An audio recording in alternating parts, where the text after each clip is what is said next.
welcome to my channel. Today we're taking a closer look at the 2025 Peugeot Rifter. This compact leisure activity vehicle, or LAV, continues to carve its niche in the market with its unique blend of style, practicality, and versatility. Let's dive in and see what's new for 2025. Puegeot has made several notable enhancements to the Rifter for the 2025 model year. First and foremost, the infotainment system has been upgraded with a larger touchscreen, improved responsiveness, and the convenience of wireless Apple CarPlay and Android Auto.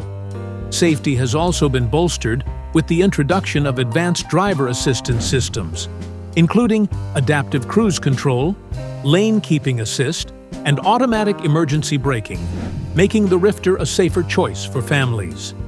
The exterior of the 2025 Rifter remains largely unchanged, retaining its distinctive boxy design, tall roofline, and ample ground clearance. However, Puegeot now offers a new GT line trim that adds sporty flair with unique badging, a black roof, and larger alloy wheels. Step inside and you'll find a spacious and well-designed interior.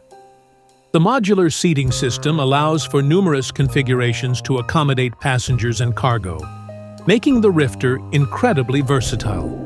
Under the hood, the Rifter offers a choice of gasoline and diesel engines.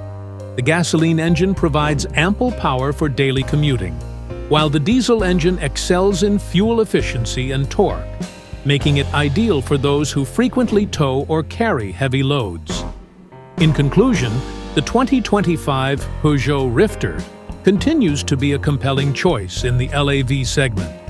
Its updated infotainment system, advanced safety features, and spacious interior make it an excellent option for families and adventure seekers alike. Thank you for watching, and don't forget to like, comment, and subscribe for more automotive reviews and insights.